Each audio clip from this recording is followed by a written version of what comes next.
Clark ignorait ce que préparait Octavia. Elle était dans les serres hydroponiques, avec Maddie et avec Indra, alors qu'elle ignorait complètement ce que Octavia voulait faire.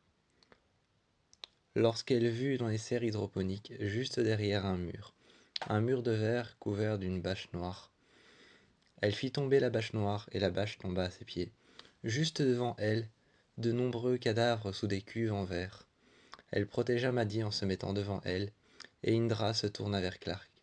Clark haussa les épaules, d'un air perplexe, mais apeuré. Elle regarda Indra, qui saisissa alors tout de suite la première porte sur le côté. Elle passa cette porte blindée, une porte en fer. À l'intérieur, il y avait une chaleur épouvantable, mais humide. Le premier drap, elle le saisit par la main, mais ne le fit pas tomber. Elle ne fit pas tomber le premier drap, mais une cuve apparaissait. On pouvait voir les pieds d'un homme ou d'une femme, peut-être morte, à l'intérieur. Clark entendit alors en mettant sa main sur la main de Indra, pour ne pas qu'elle baisse le voile noir, le drap noir, pour ne pas qu'elle baisse le drap noir qui était posé juste sur cette cuve. Elle mit sa main sur le poignet de Indra. En la regardant, elle lui dit non. Indra lâcha le drap. Tout de suite, quand elle lâcha le drap, le voile noir, Clark le prit. Elle fit la même chose, le saisit par la main, mais sans le faire tomber. Le drap noir, à l'intérieur, elle pouvait sentir que cette cuve en verre, bougeait un petit peu. Elle bougeait très légèrement. À l'intérieur, elle pouvait sentir au contact de sa main sur le verre, au contact de sa main sur le drap noir qui était posé sur cette cuve, que à l'intérieur, quelque chose bougeait.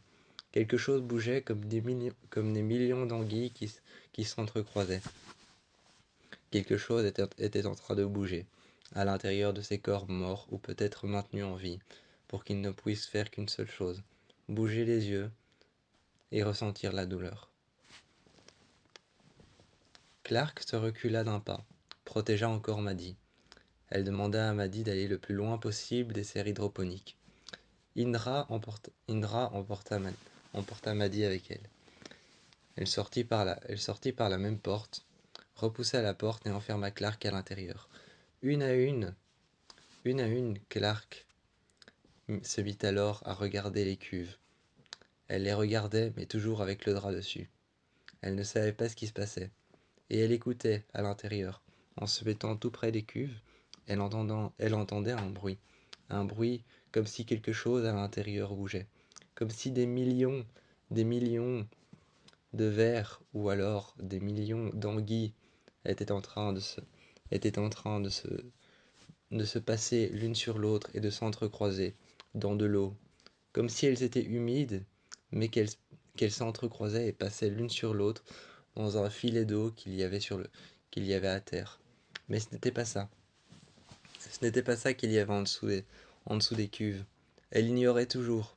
Et à un moment, elle baissa un drap qu'elle tira d'un coup sec. En tirant ce drap d'un coup sec, elle vit alors Kara, morte, allongée, avec en intraveineuse un produit blanc qui est passé dans ses veines. Elle regardait le produit qui sortait par la cuve sur le côté par un petit trou. Par un petit trou sortait le produit en intraveineuse. Elle regardait ce qu'on lui injectait. Un produit assez puissant pour la maintenir morte, mais assez puissant pour la maintenir éveillée, pour qu'elle puisse bouger les yeux, qu'elle puisse tout simplement ressentir la douleur. Assez puissant pour qu'elle soit morte, mais assez puissant pour qu'elle ressente la douleur. À côté, il y avait son dossier, Kara, morte depuis un tel temps. Morte depuis qu'on l'a tuée, depuis qu'on l'a assassinée, depuis qu'on l'a tuée dans le désert, avec les Sanklu. Les Sanklu avaient offert leur service, sans savoir ce que Octavia préparait, sans savoir ce que Bloodrena préparait. Un moment, un instant fut passé. Lorsque Bloodrena était arrivée dans le désert, elle rassembla tous les Sanklu et leur parla. Les Sanklu étaient arrivés devant Octavia, et Octavia parla.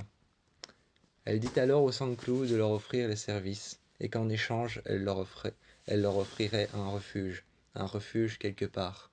Les Sanklu avaient demandé où, mais Octavia préféra garder le secret. Elle leur offrirait simplement un refuge, un endroit où il pouvait se cacher, en attendant le Prime Fire. En attendant la prochaine vague de toxicité qui allait passer au-dessus du désert, les Sankru étaient protégés par Octavia. Ils suivirent tous Octavia. Octavia les emmena alors au bunker. Au bunker, tous les Sankru étaient protégés. En échange, Octavia n'avait qu'une seule chose à faire. Emmener un Sankru courageux avec un autre Sankru, un autre guerrier Sankru, qui allait lui ramener les vers des sables. Quand on les lui a ramenés dans des cuves en verre, elle les fit passer sur les corps qui étaient à l'intérieur des mêmes cuves en verre. Elle diminua la température à l'intérieur, elle augmenta la chaleur à l'intérieur. Cela forma un climat tropical. Un climat tropical juste apte et correct à pouvoir garder les vers à l'intérieur des corps. Elle déposa soigneusement les corps à l'intérieur, qu'elle fit glisser sur un chariot. Ce chariot déposa les corps à l'intérieur, sur une fine couche d'eau. Sur cette fine couche d'eau à l'intérieur, pour qu'il puisse y avoir un bon climat pour les vers. Les vers étaient en train de ronger les corps de l'intérieur et de l'extérieur. Certains corps avaient le ventre ou le torse déchiré, et les vers étaient en train de bouger à l'intérieur, de dévorer la chair. Certains corps n'étaient pas déchirés, n'avaient pas le ventre déchiré, mais une simple lacération Y qui avait été refermée, et les vers étaient en train de manger à l'intérieur. On pouvait les voir bouger sous la peau.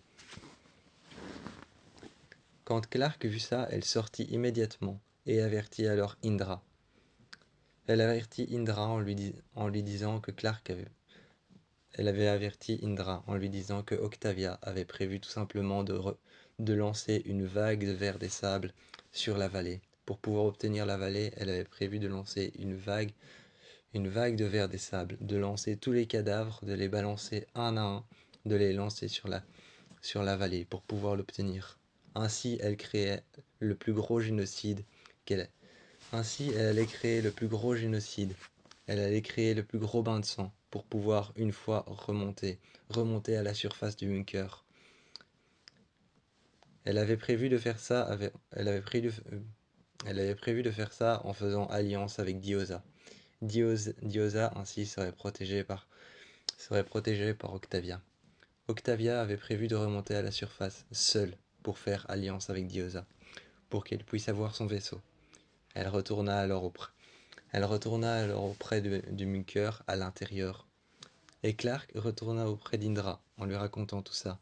Indra regarda Clark.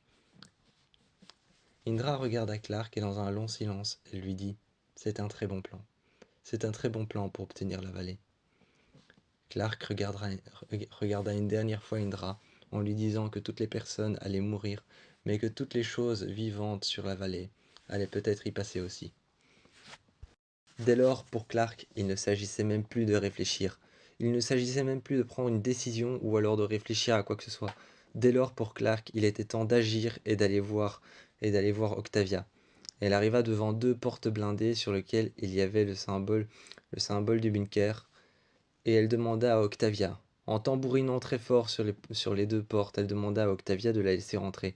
Octavia la laissa rentrer. Elle ouvrit les deux portes et vit alors Clark rentrer.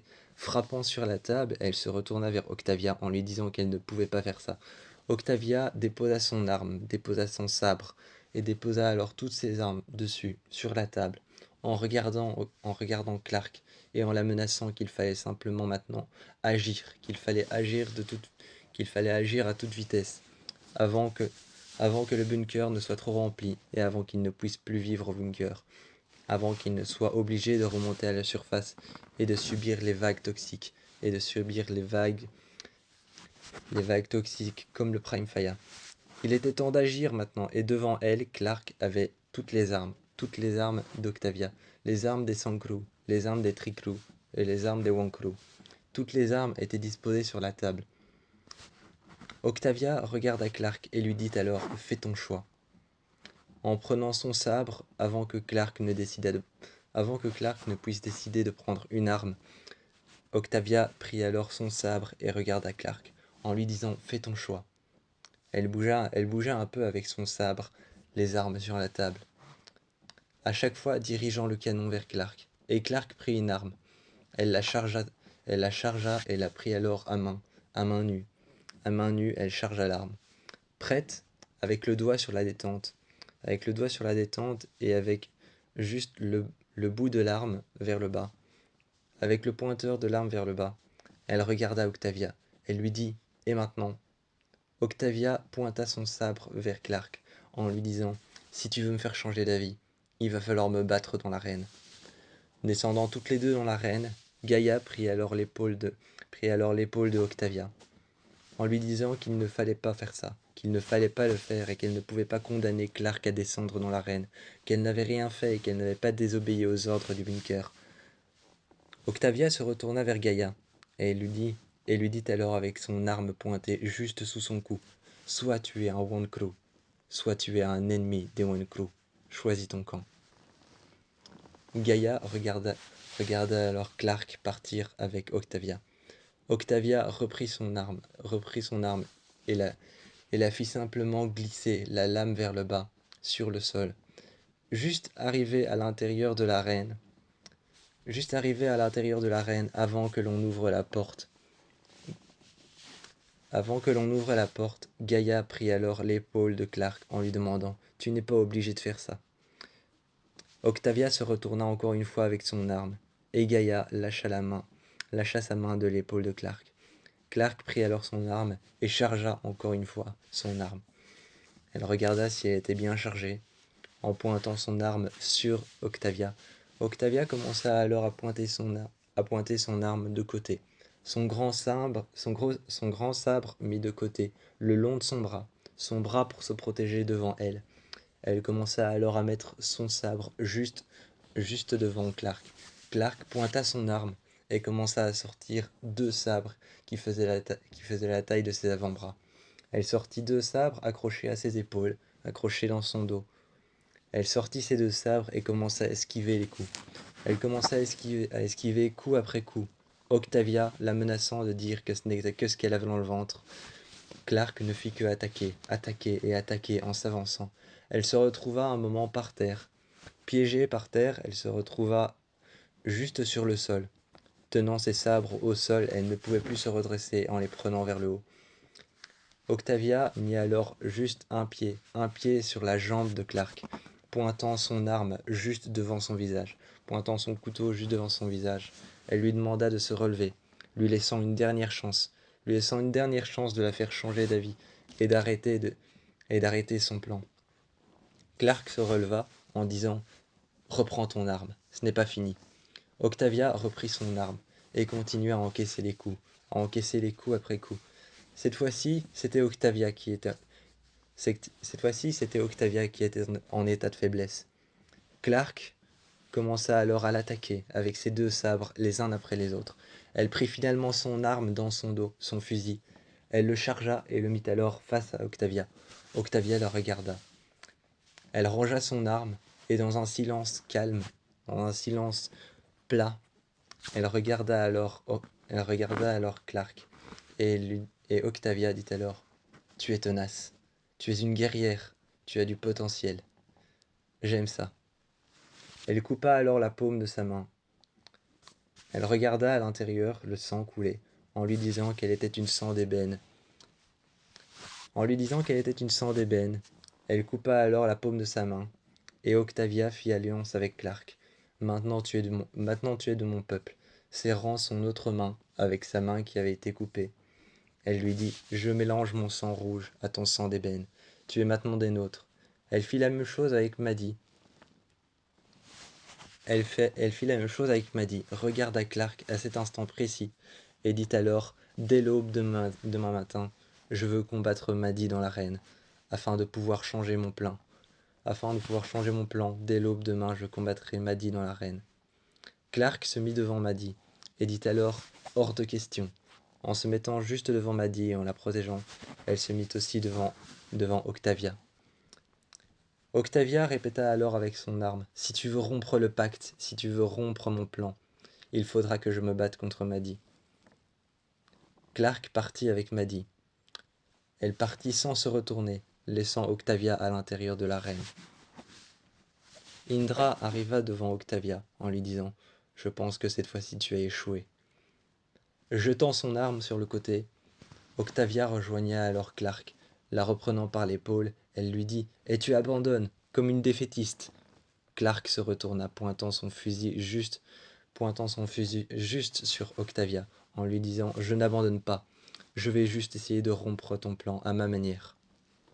Dans le bureau d'Octavia, elle ferma les portes blindées, et se regarda simplement face au miroir. Elle se retourna d'un coup sec, en regardant Clark et en disant « Comment comptes-tu faire ?» en s'appuyant sur la table. Clark lui demanda tout simplement « Et si on laissait les vers dans le désert des Sangru et qu'on faisait simplement alliance avec les autres, ceux qui possèdent la vallée. Faire alliance tout simplement avec Diosa. On pourrait utiliser son vaisseau pour pouvoir survoler la vallée et atterrir sur la vallée. » Octavia commença à se calmer, s'avança vers Clark, en disant « Et tu penses que Diosa va nous faire confiance comme ça, simplement ?» Clark leva les yeux, regarda alors les armes sur le côté. Elle leva les yeux en disant « Je pense qu'on a besoin d'aide. » Comment ça a-t-on besoin d'aide, Gaïa ?» dit alors. Clark, encore une fois, baissa les yeux et dit « Pas de l'aide qui vient de la terre, de l'aide qui vient du ciel. Je pense qu'on a besoin de Raven, je pense qu'on a besoin de Bellamy, je pense qu'on a besoin de John Murphy.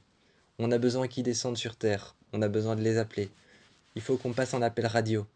Il faut appeler Raven.